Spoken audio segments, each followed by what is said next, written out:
जिसका डर था वही हुआ। खूनी खेल शुरू हो चुका है। कई लोगों को बहुत दिक्कत होती है कि मैं मुसलमानों को लेकर खबर क्यों बताती हूँ। कई लोगों के पेट में बहुत मरोड़ आती है कि मैं मुसलमानों को लेकर इतना खबरें क्यों बनाती हूँ। लेकिन अगर मुसलमानों को लेकर खबर ना बनाऊं, ना दिखाऊं, उन पर होते हुए जुल्म को आप तक ना पहुंचाऊं, तो फिर क्या करूं? गोदी मीडिया की तरह चापलूसी, चाटुकारिता करना शुरू कर दूं और कहूं कि सब बढ़िया है क्योंकि मेरा घर सुरक्षित है, मैं सुरक्षित हूं तो सारा जग सुरक्षित है। आंखें बंद कर लूं, मेरे प्लेट में खाना है तो मैं ये मान लूं कि पूरे देश में लोगों के पास खाना है। मेरे पास रोजगार है तो मैं ये मान लूं कि इस देश के युवा बेरोजगार नहीं है। क्या कर लूं?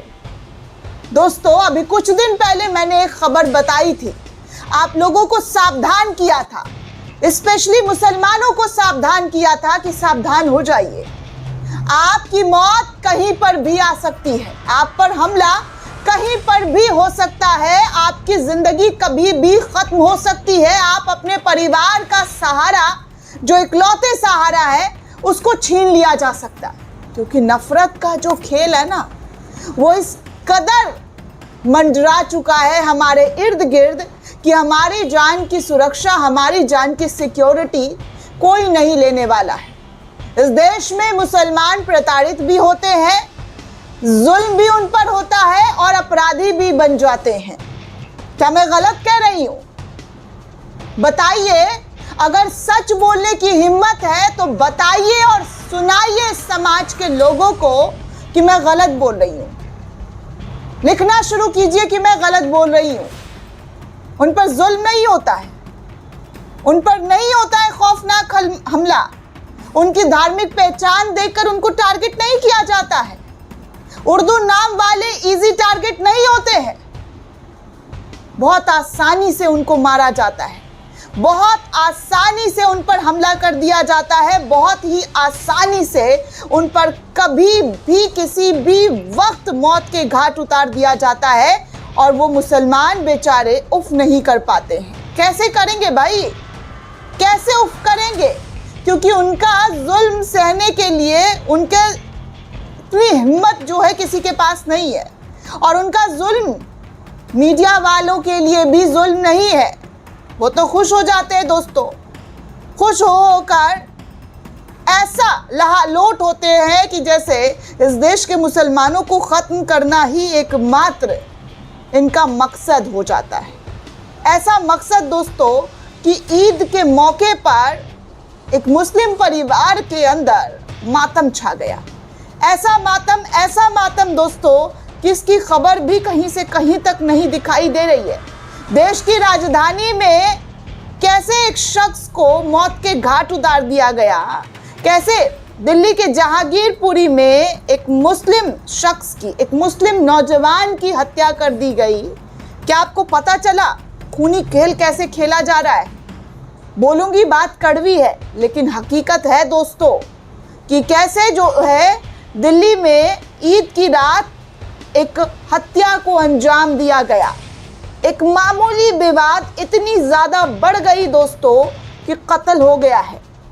इस मुस्लिम नौजवान का कत्ल हो गया है और ख़बर भी नहीं बनी। बोला ना, जुल्म भी आप पर और जुल्मी भी आप ही कहलाएंगे। और यही बीते 12 सालों में देखने सुनने को मिलता रहा है। प्रधानमंत्री नरेंद्र मोदी को बार बार कहती रही, अपील करती रही, मुंह थक गया दोस्तों बोल बोल कर कि प्रधानमंत्री जी, आप अगर अपील करेंगे ना, आपको ज़्यादा कुछ नहीं करना है, उन नफरती गैंग को लगाम लगाना है, इंसाफ दिलवाना है, मुसलमानों के लिए 2-4 शब्द कह देना है। ये मुल्ला कटमुल्ला आपके पार्टी के नेता के जरिए जो किया जाता है दिन रात, चाहे वो आपके पार्टी के कई मुख्यमंत्री हों, कई नेता हों, कई मंत्री हों, अक्सर मुसलमानों को लेकर राजनीति करते रहते हैं और उसका असर देखिए क्या हो चला है। जी हाँ, मुसलमानों का खून कर दिया जा रहा है और और उनको ही सारा जुल्म ही बता दिया जाता है। इतना आसान है मुसलमानों पर जुल्म करना, चलिए मैं आपको ये खबर दिखाती हूँ। इस खबर को देखिए और जो परिवार के लोग हैं वो क्या कह रहे हैं उसको भी सुनिए। ये उस परिवार के लोगों का ही कहना है। ANI की वीडियो है दोस्तों, जहाँ पर रो रो कर इस परिवार का बुरा हाल हो चुका है।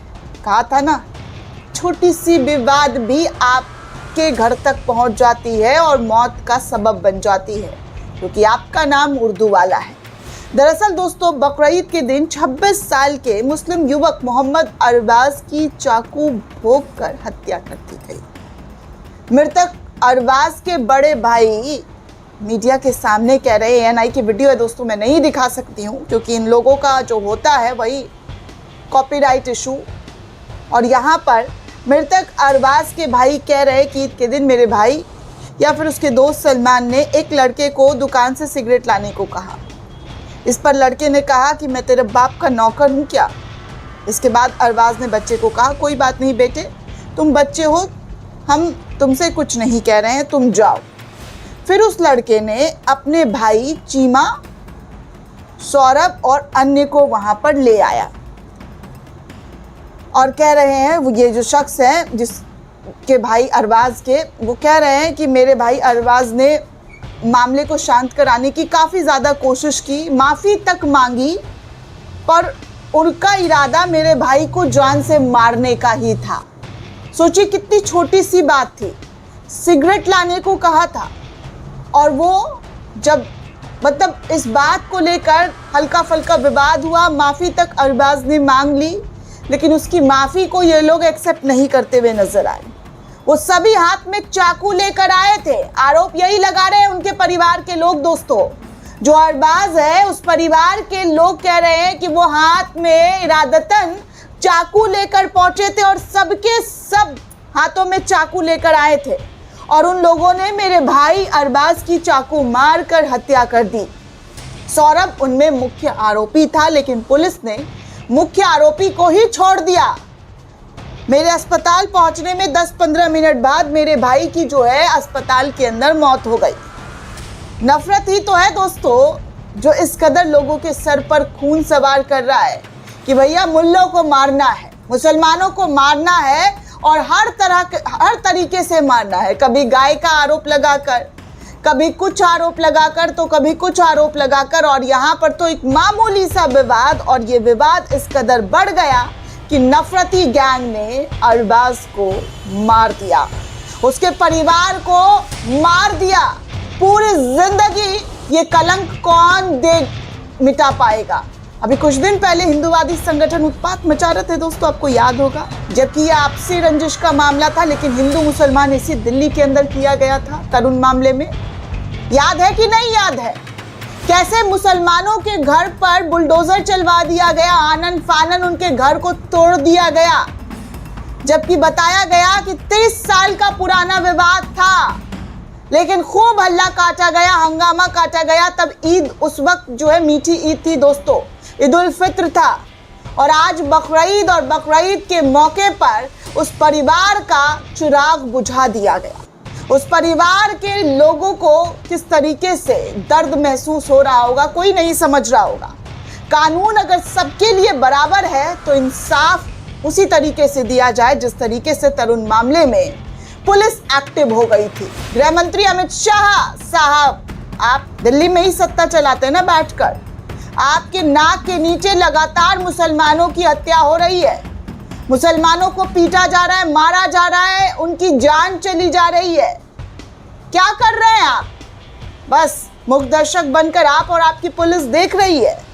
कोई मीडिया छाती नहीं पीट रहा है कि अरबाज के साथ जुल्म हुआ, उस परिवार के साथ जुल्म हुआ। किसी मीडिया में हिम्मत नहीं है दोस्तों, जितना तरुण के मामले में खबर दिखाई जा रही थी, क्या अरबाज के मामले में दिखाया जा रहा है? क्या कुछ ऐसी तस्वीरें आ रही है? कोई बताएगा मुझे किस देश में कैसे मुसलमानों पर जुल्म और सितम करना कितना आसान हो चुका है। इस कदर आसान हो चुका है दोस्तों कि राजधानी दिल्ली के जहांगीरपुरी इलाके में ईद की खुशियां मातम में बदल गई। एक मामूली विवाद ने 26 साल के अरबाज की चाकू मारकर हत्या कर दी और इस पूरे घटना में मुस्लिम समुदाय के लोगों का गुस्सा बढ़ता जा रहा है। पुलिस ने मामले में 3 नाबालिगों को हिरासत में लेकर जांच शुरू कर दी है। पुलिस के अनुसार घटना नॉर्थ वेस्ट दिल्ली के जहांगीरपुरी सी स्थित ब्लॉक का है। ईद की रात अरबाज अपने घर के पास खड़ा था, तभी कुछ युवक के साथ उसकी कहासुनी हुई और कहासुनी इतनी ज़्यादा बढ़ गई दोस्तों कि उस शख्स को मार दिया गया। घटना के बाद अरबाज को बाबू जगजीवन राम अस्पताल पहुंचाया गया, लेकिन इलाज के दौरान उसकी जान चली गई। मृतक के परिवार वालों का छोटी, जैसा कि मैंने आपको बताया, और उसके बाद देखते ही देखते वहां पर क्या और किस तरीके की कोशिश की गई। खैर, मैं आपको एक और तस्वीर दिखाऊंगी। इस बुजुर्ग चाचा को देख रहे हैं, आपको इस देश के मुसलमानों की हकीकत और हाल दिखा रही हूँ दोस्तों। इस बुजुर्ग चाचा को देख रहे हैं, मीडिया के सामने इन्होंने कुछ बातें कही थी मोदी योगी को लेकर।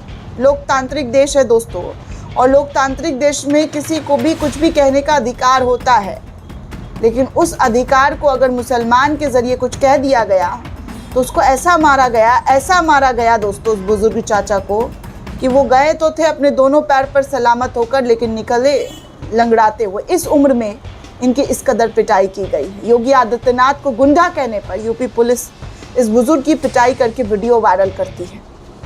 इतना बड़ा अपराध था कि बुजुर्ग के साथ पुलिस को ये सब कुछ करना पड़ा।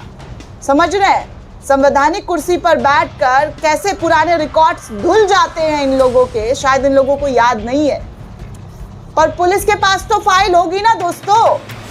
ये लोग आवाज उठाते हुए पूछ रहे हैं, क्या पुलिस के पास फाइल नहीं है? आप कुर्सी मिल जा रहा है, सत्ता मिल जा रहा है, तो आप किसी के साथ कुछ भी कर जाएंगे। देखिए दोस्तों क्या हो रहा है और किस तरीके से हमारे देश में इस बुजुर्ग या कोई भी मुसलमान कुछ बोलता है तो उनको कैसे प्रताड़ित किया जाता है, कैसे उनको मारा जाता है, कैसे उनको पीटा जाता है। आपके सामने तमाम तस्वीरें लाकर रख चुकी है। अब भी किसी को कुछ कहना हो तो कमेंट करके ज़रूर लिखिएगा। दोस्तों, ये पूरी रिपोर्ट आपको कैसी लगी, अपनी प्रतिक्रिया ज़रूर दीजिए। साथ ही साथ चैनल को ज़्यादा से ज़्यादा लाइक, शेयर और सब्सक्राइब करना बिल्कुल भी ना। शुक्रिया दोस्तों।